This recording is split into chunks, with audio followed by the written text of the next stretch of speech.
But I noticed something strange while booking my Asian getaway. My plane seems to be making a detour over Alaska. Why is my plane going out of its way to avoid the Pacific Ocean? Is this a mistake? Did I accidentally sign up for the Caribou route? At first, you might think this was a safety issue. The Pacific is the largest and deepest of the world's oceans. If a plane encounters a problem over a seemingly endless and bottomless pond of water, the pilots are going to have a rough time finding a safe spot to set her down. Alaska might not be overpopulated with international airports, but it's a lot better than the middle of the ocean. How's that for a tourism slogan? Alaska. At least it's better than sinking. Okay, I apologize, Alaska. Guessing that it was a safety precaution wouldn't be entirely wrong. When planning a route, many pilots prefer to maximize the number of airports along their path. Emergencies are incredibly rare relative to how many planes take to the skies every day. But I can't think of many things more stressful than losing an engine 30,000 feet over the middle of the Pacific Ocean. That said, it isn't the main reason airlines tend to avoid making a straight shot east to west. Ultimately, it comes down to saving fuel and time. It's easy to forget that an airline is a business whose profits depend on how quickly and cheaply it can move passengers between destinations. People also prefer to get to their next stop as quickly as possible, so it's a win-win for both airlines and passengers. Long story short, which is not my forte, speed is usually the primary factor in determining a plane's flight path. Excluding special circumstances such as passing through the jet streams or other meteorological concerns, the fastest route is almost always the one closest to a straight line. But wait, just look at that flight path. It's anything but a straight line. Well, yeah, when you look at it on a flat map. But our planet isn't flat now, is it? It can be confusing since we're used to looking at our world on a two-dimensional plane. Unless you bust out a globe each time you need to check where some city or country is located, you probably look at a world map. So, on a 2D map, making a giant rainbow to avoid the Pacific Ocean looks like a much longer route. But since the Earth is a sphere, more or less, but more on that later, a straight line is going to look very different in three-dimensional spaces. Okay, let's do a little experiment. Got a globe nearby? Oh yeah, I just said most of us use Google Maps. Alright, here. I'll show you on mine. I put one end of a string on Los Angeles and the other end on Tokyo. When I pull it tight, you'll notice that the string isn't running exactly parallel to the lines of latitude printed on the globe. Instead, it'll bend slightly upwards as it follows the curvature of this mini Earth I got at the bookstore down the road. This effect is even more pronounced in practice because my globe isn't a perfect recreation of the real deal. In fact, the problem is that it's too perfect. You see, unlike a globe, the Earth isn't a perfect sphere. Our planet is slightly bigger around the middle, kinda like me after the holidays. Wait, who wrote that? When looking at pictures taken from outer space, the difference isn't enough to notice. The planet is so big that it's easy to lose track of a few hundred miles here and there. But check it out. If you could take a giant string and measure the Earth's circumference through the poles, you'd need 24,860 miles of string. But if you do the same at the equator, it would jump to 24,900 miles. Why is that, you ask? Well, it's because our planet rotates on its axis.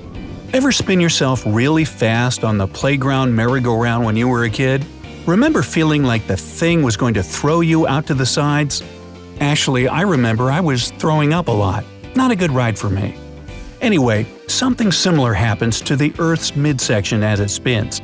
The force causes it to bulge out. Yes, it's spinning fast enough to do that. Anybody tuning in from the equator right now, you're currently moving about 1,000 miles per hour.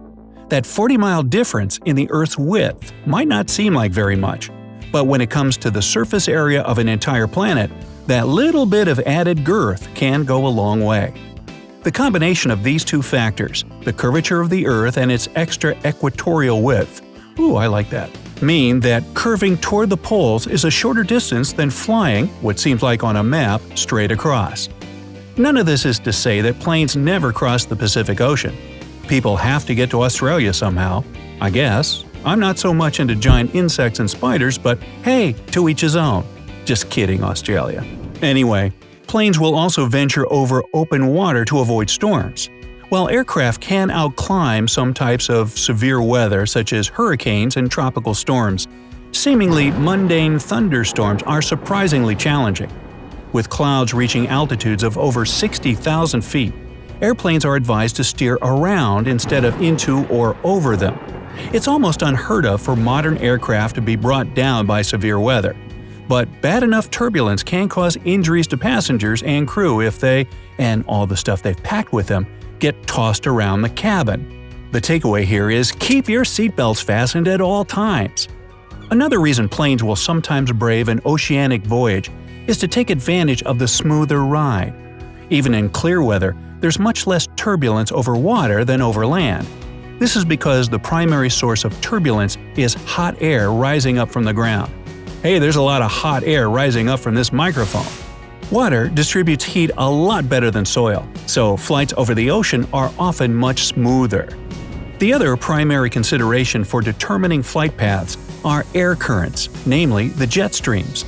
These high-altitude air currents exist near the top of the troposphere. That's the lowest layer of the Earth's atmosphere, and the one where most weather occurs. The border between the troposphere and the next layer up, the stratosphere, is known as the tropopause. Its altitude fluctuates between 4 and 12 miles above the Earth's surface. This fluctuation results in rapid shifts in air temperature and pressure, which creates a wind tunnel that can reach speeds of over 200 miles per hour. These extreme speeds are most common in winter, when the temperature difference is greatest, but regular wind speeds of 80 to 140 miles per hour are nothing to scoff at, so keep your scoffing to yourself. There are 4 main jet streams, 2 in each hemisphere, and thanks to the Earth's rotation, they mostly flow west to east. The 2 most important for air travel are the polar jet stream, which forms near the Arctic Circle, and the subtropical jet stream near the equator. Both are thousands of miles long despite being only a few miles wide. Flying with a jet stream can shave several hours off of a trip, but flying into it can slow the plane down considerably. It's also worth noting the risks associated with jet streams. The biggest hazard is a kind of turbulence known as clear air turbulence, which occurs along the edges of the streams. This kind of turbulence is nearly impossible to predict and far more intense than the usual variety. Turbulence-related accidents are rare, but they are possible. One particular serious incident happened in 1997, when a plane flying from Tokyo to Honolulu suddenly dropped after hitting a patch of clear air turbulence. The pilots were able to regain control, but many passengers had been thrown from their seats really hard by the sudden descent. With that danger in mind, flight plans need to be carefully calculated to take advantage of the jet streams without putting the plane at risk. Repeat after me. Keep your seatbelts on at all times while flying. Understanding why planes take the routes they do often comes down to facts that we don't usually think about in everyday life. The jet stream mostly affects things tens of thousands of feet in the air, and the curvature of the Earth doesn't really matter unless you're traveling hundreds of miles per hour over vast distances. I don't know about you, but my car can't quite manage either of those things. At least not yet.